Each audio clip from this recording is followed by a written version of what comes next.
The black sedan appeared out of nowhere. It tore through the security barrier at 90 miles per hour, headed straight for the Royal Motorcade. Sergeant David Mitchell saw it first. His hand moved to his radio, but there was no time to call it in. The car was already closing the distance. King Charles sat in the armored vehicle, completely unaware. Through the tinted windows, he reviewed papers for the afternoon's charity event. Beside him, Queen Camilla adjusted her scarf. The morning had been peaceful. Too peaceful. David's pulse hammered in his ears. 20 years of training kicked in. He calculated the angle, the speed, the trajectory. The sedan wasn't slowing down. If anything, it was accelerating. The other guards spotted it too. Radios crackled to life. Commands flew back and forth. But David was already moving. His boots pounded against the pavement as he sprinted toward. The royal car behind the wheel of the speeding sedan sat someone they would later identify as Tom Parker. Camilla's son from her first marriage. His face was twisted with something dark, something desperate. His knuckles were white on the steering wheel. The security team had 3 seconds. Maybe 4. David reached the motorcade and threw himself against the door of the king's vehicle. His fist hammered on the bulletproof glass. Inside, Charles looked up, confused. The confusion turned to alarm when he saw David's face. The sedan was 50 meters away. 40. 30. If you're enjoying this story, hit that subscribe button. You won't believe what happens next. David made a split-second decision. He couldn't stop the car. He couldn't move the king's vehicle in time. But he could change the angle. He grabbed the side mirror of the royal car and used it to pull himself onto the hood. The other guards were shouting now. Some drew their weapons. Others ran to intercept. But everyone knew the same terrible truth. They were out of time. David stood on the hood of the king's car and faced the oncoming vehicle. He spread his arms wide. His body became a human shield. Behind the tinted glass, he could see Tom's eyes. They were filled with tears and raged out 20 meters. 15, the king's driver finally understood. He slammed the vehicle into reverse. Tires screamed. Rubber burned. But the heavy armored car was slow. So painfully slow, Tom's sedan jumped the curb. It clipped a lamppost and spun sideways. For one impossible moment, it seemed to hang in the air. Metal shrieked. Glass shattered. Then everything exploded into chaos. David felt the impact before he heard it. The force threw him backward off the hood. He hit the ground hard. Pain shot through his shoulder. His vision blurred. When he looked up, the sedan had stopped. Smoke poured from its crumpled hood. The driver's door hung open, and Tom Parker was climbing out, something metallic glinting in his hand. The king's vehicle had reversed. 20 feet safe for now. But Tom was still moving. Still coming. And he wasn't alone. David's training screamed at him to stay down. His body screamed louder. But he forced himself to his knees. Tom stumbled forward from the wreckage. Blood ran down his temple. The object in his hand caught the sunlight. Not a weapon. A phone. He was holding it up, pointing it at the royal vehicle like it was a gun. It ruined everything. Tom's voice cracked across the street. Raw. Broken. The security team closed in from all sides. Red laser dots appeared on Tom's chest. 6 guards. 8, 10. All with weapons drawn. All waiting for the order. But David saw something the others didn't. Tom's other hand was pressed against his side. Dark red was spreading across his shirt. He was hurt badly. Inside the royal vehicle, Camilla had gone pale. Through the tinted window, she could see her son. The boy she'd raised. The man who'd called her a traitor when she married Charles. The relationship had shattered years ago. But seeing him like this, broken and bleeding, something in her chest twisted. Charles reached for her hand. She pulled away. Tom took another step forward. He was crying now. Openly. You chose him over your own family, he shouted. You chose a crown over your son. David got to his feet. His shoulder throbbed, but nothing was broken. He moved slowly, carefully, placing himself between Tom and the royal car again. His hands were raised, empty, non-threatening. Tom, David said quietly, this isn't the way. You don't know anything. Tom's voice pitched higher, desperate. She promised. She promised she'd always be there. But she left. She left all of us for him. The guards were waiting. One word from their commander, and this would be over. But David had seen this before. Afghanistan, Syria, desperate people pushed past their breaking point. If they shot Tom now, Camilla would never forgive herself. Or them. I know you're hurt, David continued. His voice stayed calm. Level, let us help you. Ah! Tom laughed. It was a horrible sound. Help. Like you help by protecting them. By keeping her away from us? Behind David, the royal vehicle's door opened slightly.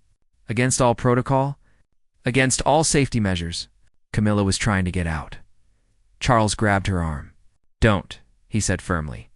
It's not safe. He's my son, Camilla whispered. Her voice shook. He's bleeding. Tom saw the movement. His eyes locked onto his mother's face in the gap of the door. For a moment, the anger cracked. Underneath was something worse. Pain, the kind that came from years of feeling abandoned. Ma'am, he said. Just that one word. It sounded like a child's voice. David's commander spoke into his earpiece. Mitchell, move aside. We're taking the shot, negative David responded. Give me 30 seconds. You don't have 30 seconds. Tom's legs were shaking. The blood loss was catching up to him. He swayed on his feet.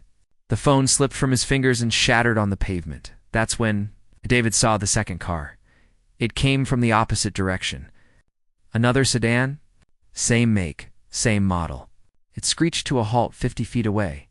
Two men climbed out. They wore masks, and they were carrying actual weapons. This wasn't just a desperate son. This was coordinated. The lead man raised his gun, not at the king. At Tom, he was never supposed to survive, the man said coldly. Loose ends. Everything clicked into place. Tom wasn't the villain. He was the bait. Someone had used his pain, his anger, his broken relationship with his mother. They'd sent him to crash into the motorcade, knowing security would be focused on him. Knowing he'd probably die in the attempt, the real attack was just beginning. David's hand went to his concealed weapon. The other guards spun toward the new threat. But they were caught in the worst possible position, divided, exposed, the masked. Man's finger tightened on the trigger. Tom collapsed. The gunshot cracked like thunder. But Tom didn't fall from a bullet. His legs had simply given out. Blood loss. Shock. He crumpled onto the pavement just as the round passed through the space where his head had been. David didn't hesitate. He dove toward Tom, grabbed him by the collar, and dragged him behind the wrecked sedan. It wasn't much cover, but it was something. More shots rang out. The royal vehicle's driver slammed it into gear and reversed hard. Tires squealed. The armored car accelerated backward, putting distance between the king and the shooters. Inside, Camilla pressed against the window. No, stop. He's still out there. Charles held her firmly. His face was pale but controlled. The guards will handle it. We have to trust them. The security team had scattered into defensive positions. They returned fire.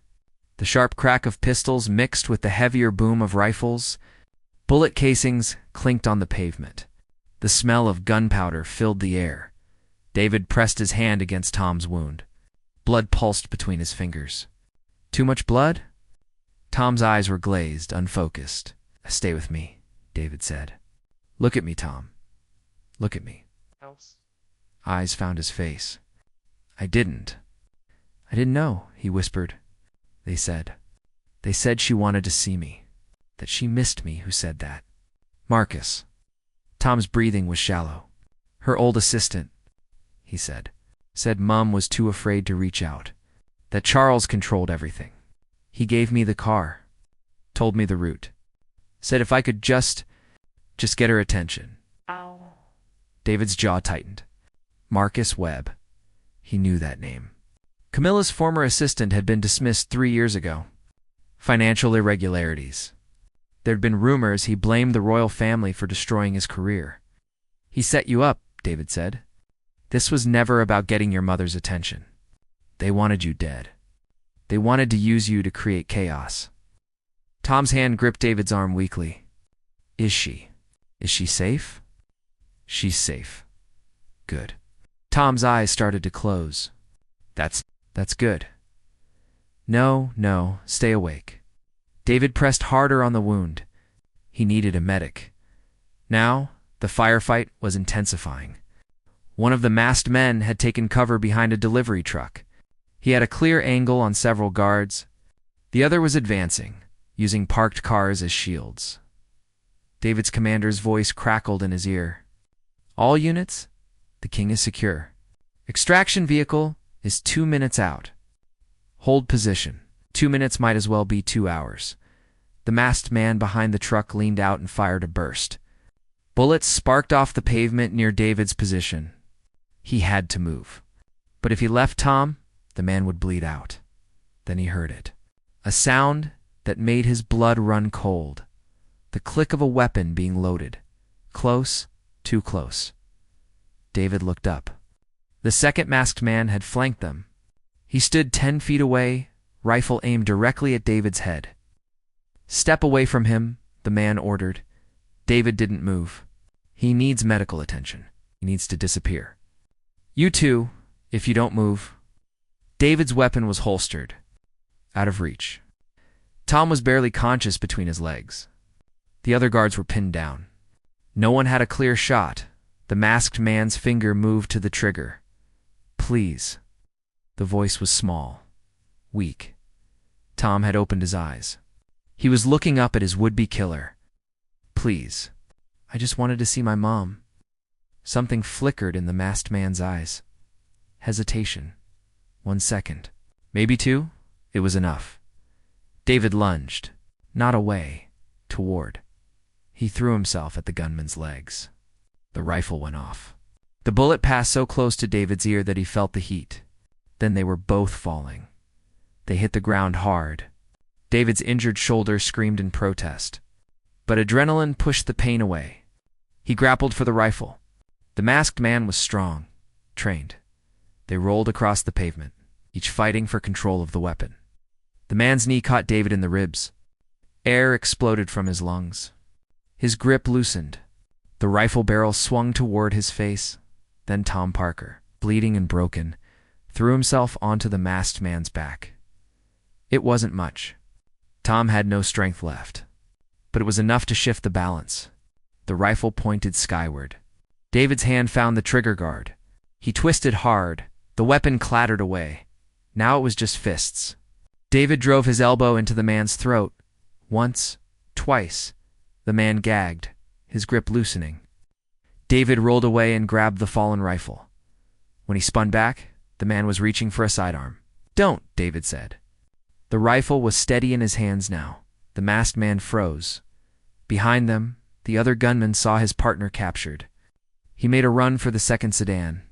The security team's shots followed him. One caught him in the leg. He went down, screaming it was over. The whole thing had lasted 90 seconds. It felt like a lifetime. Asterisk, asterisk. The sirens arrived like a symphony of chaos. Police cars, ambulances, armored response vehicles. They flooded the street from every direction. Paramedics rushed toward the scene, their boots pounding against the pavement. David kept the rifle trained on the mast, while other guards moved in to secure him. When they had him in handcuffs, David finally lowered the weapon. His hands were shaking. He hadn't noticed until now. "Oh!" The commander appeared beside him. "You good?" "I'm fine." David wasn't fine. His shoulder was screaming. His ribs ached. But he was alive. The king, secure. 3 blocks away now. David turned to Tom. The paramedics were already working on him. One pressed an oxygen mask to his face. Another cut away his shirt to access the wound. There was so much blood, how bad? David asked. The lead paramedic didn't look up. "Bad. We need to move him now." They lifted Tom onto a stretcher. As they carried him toward the ambulance, His eyes found David's. Tried to speak. The oxygen mask muffled his words. David moved closer. Don't talk. Save your strength. Tom pulled the mask aside slightly. Tell her. He coughed. Blood flecked his lips. Tell her I'm sorry. For everything. Tell her I never stopped. You'll tell her yourself, David said firmly. You're going to make it. Tom's hand grabbed his. The grip was weak, fading. Q. For not letting them rest now. They loaded Tom into the ambulance. The doors slammed shut. The siren wailed to life. David watched it speed away, wondering if Tom Parker would survive long enough to say goodbye to his mother. The masked men were being hauled into police vehicles. The one David had fought was silent, defiant, but the wounded one was talking, shouting, desperate to cut a deal. It was Marcus. He yelled as officers pushed him into the car. Marcus Webb planned everything. He's got others. This isn't over. David's blood ran cold. If there were more attackers, the king was still in danger. He grabbed his radio. Command, we have intelligence suggesting additional hostiles. The king needs to be moved to a secure location now. Already in progress.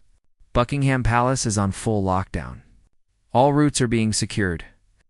David nodded. Protocol was working. But he knew protocol only worked until it didn't. A black SUV pulled up beside him. The window rolled down. Inside sat Agent Victoria Hayes from MI5. Her face was grim. Get in, she said. We need to talk. David climbed into the back seat. The vehicle pulled away from the chaos. Marcus Webb, Victoria began without preamble. We've been watching him for 6 months. We knew he was planning something. We just didn't know what. You knew? David's voice was sharp. People almost died today. He had no specifics. No timeline. No targets. Just chatter. Encrypted messages. We thought we had more time. She pulled out a tablet and swiped through images. 30 minutes ago, these photos were sent to every major news outlet in Europe. David looked at the screen. His stomach turned. The photos showed Tom Parker meeting with Marcus Webb, shaking hands, smiling in one image. Tom held a document. The headline across the screen read, Queen Camilla's son plots royal assassination. This is fake, David said immediately. Tom was manipulated. He thought he was meeting his mother. You know that, but the public doesn't. Right now, half of London thinks Tom Parker just tried to murder the king. The other half thinks this is a conspiracy to eliminate Camilla's family. We need to release the truth. The truth is complicated. Victoria's jaw tightened. Tom did drive a car into a royal motorcade. He did breach security. Yes, he was manipulated. Yes, he was set up to die. But explaining that takes time. And in the court of public opinion, time is a luxury we don't have. David leaned back against the seat. His shoulder throbbed. His head pounded. Where's Marcus Webb now? That's why you're here.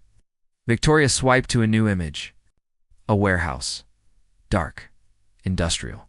We traced his communications to this location. He's been using it as a base of operations. We believe he's still there. You want me to come with you? You just saved the king's life. You fought off armed attackers. And you're the one person who can testify that Tom Parker was a victim, not a villain. She met his eyes. Yes, I want you to come with me. We're going to end this. Tonight. The SUV turned onto a main road. They were heading east. Away from the palace? Away from safety? David should have said no. He should have requested backup. He should have followed protocol. Instead, he checked his weapon.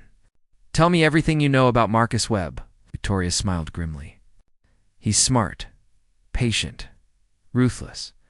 He spent 3 years working for Camilla. He learned her routines, her weaknesses, her fears. Why does he want them dead? Because Charles had him investigated for embezzlement. The evidence was clear. He was stealing from royal charities. When Camilla found out, she didn't just fire him. She testified against him. He spent 18 months in prison. So this is revenge. This is more than revenge. He didn't just want to kill Charles.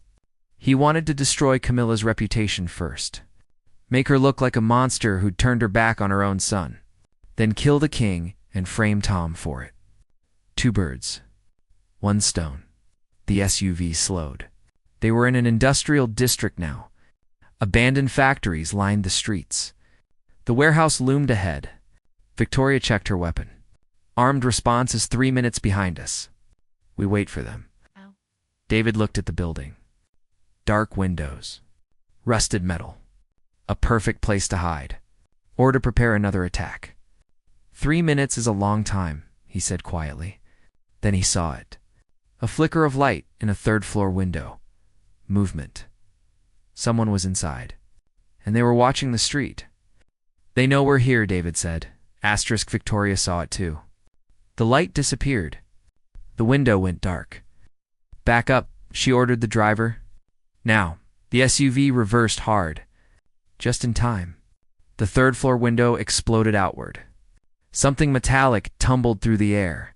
It hit the pavement 10 feet from where they'd been parked. Smoke grenade. Thick white smoke billowed across the street. Within seconds, visibility dropped to 0. David threw open the door and rolled out, weapon ready. Victoria was right behind him. They're running, she said into her radio. All units converge. Do not let anyone leave this building. Through the smoke, David heard an engine roar to life. Not a car. Something bigger. Ah! A truck. It came smashing through the warehouse's loading bay door. Metal shrieked. Wood splintered. The truck burst through the smoke like a ghost. It was a delivery van. White. Unmarked. And it was accelerating. Straight toward them. David and Victoria dove in opposite directions. The van roared between them. Its side mirror clipped David's shoulder. The same shoulder he'd injured earlier. Pain exploded through his arm. He hit the ground hard. The van's brake lights flared. It was stopping. Why was it stopping? The back doors flew open. 3 men jumped out. All armed. All wearing the same masks as the attackers from before. This was a trap, David realized.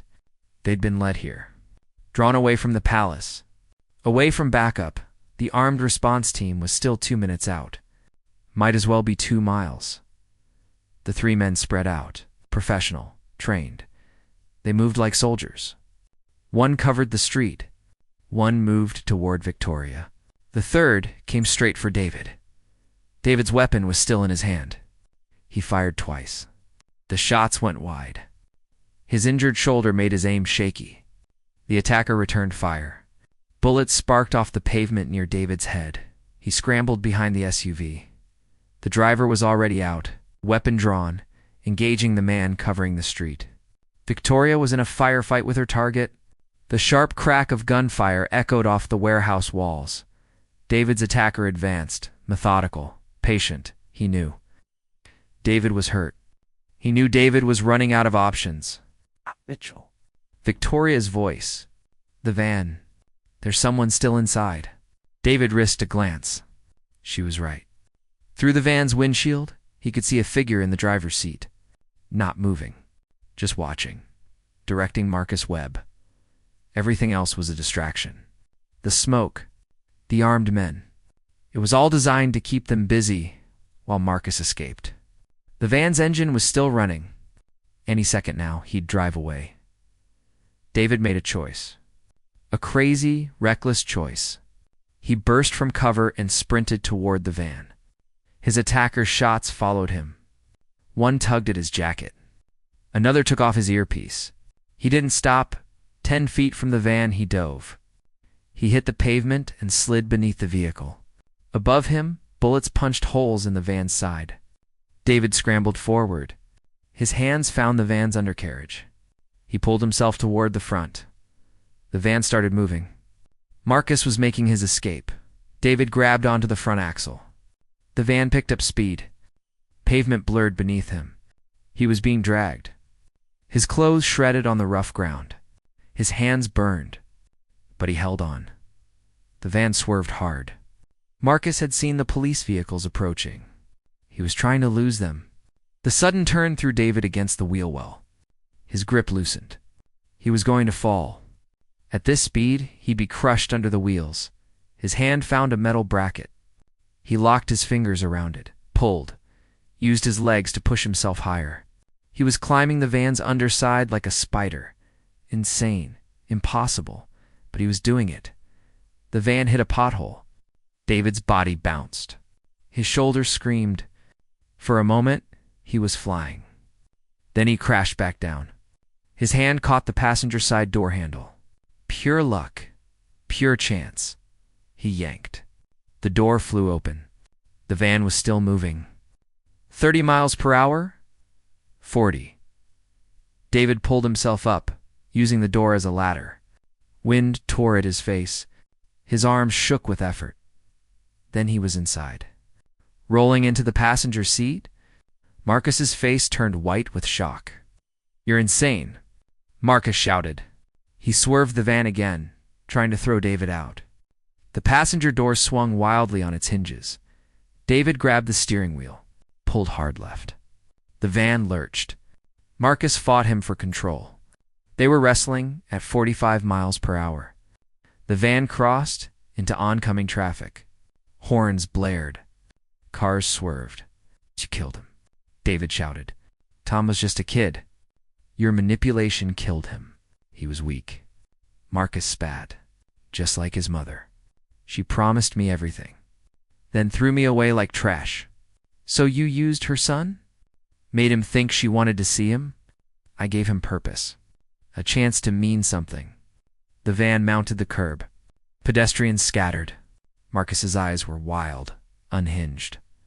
This wasn't about revenge anymore. This was about a man who'd lost everything and wanted to burn the world down. David saw the concrete barrier ahead. They were heading straight for it. "Let go of the wheel," Marcus screamed. "Let go, or we both die." David didn't let go. He pulled harder. The van turned. Not toward the barrier. Toward an open parking lot, empty. Safe. Marcus realized what was happening.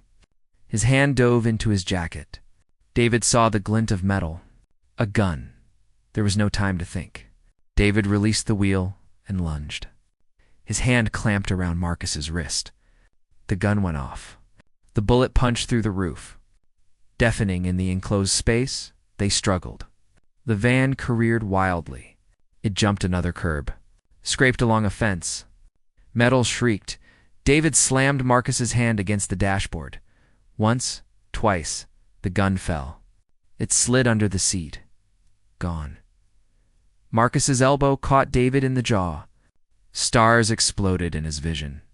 Marcus shoved him hard. David's injured shoulder hit the doorframe. The pain almost made him black out. The van was slowing. They'd run out of road. Ahead was a construction site. Chain-link fence, gravel, heavy machinery. Marcus grabbed the wheel with both hands. He aimed the van at the fence. At the drop beyond, a 5-story construction pit. "If I can't have justice," Marcus hissed, "I'll have this." The van accelerated. The fence loomed larger. David had one chance. One impossible chance. His hand found the door handle. He yanked it open. The passenger door swung wide. Wind roared into the van. Marcus laughed. A broken, hollow sound. "Jump then. Die quick or die with me. Your choice." The fence was 20 feet away, 15. The van hit 50 miles per hour. David didn't jump. He grabbed Marcus's seatbelt with his good hand. Pulled hard. The belt disconnected. Marcus's eyes went wide. "What are you, David?" Threw himself out the door. His other hand still gripped Marcus's jacket. He pulled Marcus with him. They tumbled out of the speeding van together. The world became a chaos of sky and ground and pain. David's body hit gravel, rolled, bones jarred. Skin tore. Marcus was screaming. They tumbled like rag dolls thrown from a cliff. The van kept going. It smashed through the chain-link fence. Sailed out over the construction pit. For one beautiful, terrible moment, it hung in the air. Then gravity remembered. The van plummeted. 5 stories down. The crash echoed across the city. Metal crumpled. Glass shattered. Then silence. David lay on his back, staring at the sky. Every part of his body hurt, but he was breathing. He was alive. Beside him, Marcus groaned, bloodied, broken, but alive too. Sirens wailed. The backup had arrived. Footsteps pounded toward them. Victoria's face appeared above him. "You absolute madman," she said. But she was smiling. David tried to laugh. It came out as a cough. "Did we get him?" "We got him." She looked at Marcus, who was being handcuffed by armed officers. "It's over." But David's mind was elsewhere. Tom Parker. Did he make it? Victoria's smile faded. "David, did he make it?" She was quiet for a moment. Then she nodded. "He's in surgery. Critical condition. But he's alive."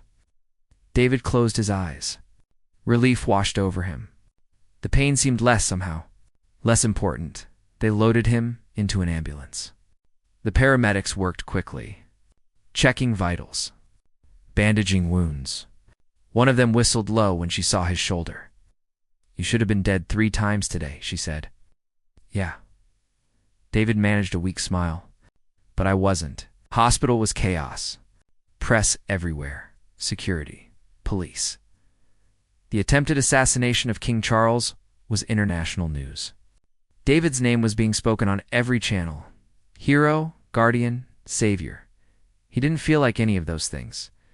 He felt tired, sore, and grateful to be alive.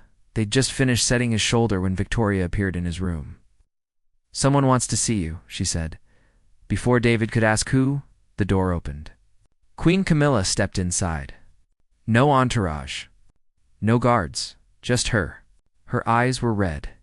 She'd been crying. David tried to sit up. Failed. His body had hit its limit. "Please don't," Camilla said softly. She pulled a chair beside his bed and sat. "Sergeant Mitchell. David, I owe you. I owe you everything. Just doing my job, ma'am. You saved my husband's life. And my son's." Her voice broke on that last word. "Tom is. He's out of surgery. The doctors say he'll survive. Because of you." David swallowed hard. He was used. Manipulated. He's not the villain everyone thinks. "I know." Tears spilled down her cheeks. She didn't wipe them away. I read the reports. Marcus Webb. He knew exactly what wounds to reopen. What lies to tell. Tom thought I'd abandoned him. That I chose Charles over my own children. "Did you?" The question was too bold. Too direct. But David was too exhausted to care about protocol. Camilla didn't take offense. She just looked down at her hands. "I thought I was protecting them. Keeping them separate from this life. From the scrutiny, the danger. I thought distance was safety." She met his eyes. "I was wrong. I let fear drive a wedge between us, and Marcus used that wedge to nearly destroy everything." "What happens now?" Now Camilla stood, straightened her jacket. The Queen returning. "Now, we tell the truth. All of it. Marcus's manipulation. Tom's pain. The conspiracy. People deserve to know my son was a victim, not a monster. That'll be difficult. The press will listen. Because I'll make them listen." Steele entered her voice. "I've spent too many years being silent about things that mattered. Not anymore." She walked to the door, paused, turned back. "When Tom wakes up, I'm going to be there. And I'm going to tell him something I should have said years ago." Her voice softened. "That being queen doesn't mean forgetting you're a mother. That crowns don't replace family. They just make it more precious." She left. David lay back against the pillows. Outside his window, London continued. The city that had nearly lost its king. The city that was learning the difference between facts and truth. 3 days later, David stood in the hospital corridor outside Tom Parker's room. Tom was awake now, recovering. The news had broken the real story. Marcus's Webb's arrest. The conspiracy. Tom's innocence. Public opinion had shifted, slowly, painfully, but it had shifted. The door to Tom's room opened. Camilla stepped out. Her eyes were red again, but this time, she was smiling. "He wants to see you," she said. David entered. Tom lay in the hospital bed, bandaged, pale but alive. When he saw David, he tried to smile. "The man who saved the king," Tom said. His voice was weak but clear. "And saved the villain. You weren't the villain." "I drove a car at my stepfather. I think that qualifies. You drove a car because you thought your mother wanted to see you. That's not villainy. That's love. Twisted, manipulated, but still love." Tom's eyes filled with tears. She stayed. "When I woke up, she was here." She said he couldn't finish. "I know." They sat in comfortable silence for a moment. Then Tom spoke again. "Marcus told me she hated me, that she only pretended to care, that if I wanted her to notice me, I had to do something dramatic." He laughed bitterly. "Guess it worked. Just not how he planned. He's in custody. He'll spend the rest of his life in prison. Good." Tom looked out the window. At the city below, I almost destroyed everything. Almost killed people. Because I believed lies. You were hurt. Vulnerable. People like Marcus are experts at finding those wounds and making them worse. Tom turned back to David. "You could have let me die. Would have been simpler. One less problem. That's not who I am." "No." Tom's smile was genuine this time. "No, it's not." David stood to leave. Tom called after him. "Thank you for seeing me. Not the headlines. Not the monster. Just me. Get better, Tom. Your mother needs you." David left the hospital that evening. The press was waiting. Cameras, microphones, questions shouted from every direction. He ignored them all. Just walked to his car. His phone buzzed. A text from Victoria. "Drinks tomorrow? You've earned it." He smiled. Typed back. "I've earned a week's sleep. Drinks sound good?" Another text. This one from his commander. "Official commendation ceremony next month. The king will be presenting it personally. Don't even think about saying no." David sighed. Put the phone away. Started his car. London's streets were bright with evening light. People walked dogs. Couples held hands. Children played in parks. The city had no idea how close it had come to tragedy. And that was fine. That was the job. Protect, serve, stay invisible. But as he drove past Buckingham Palace, David saw something that made him slow down. On the palace balcony, just for a moment, King Charles stood beside Camilla.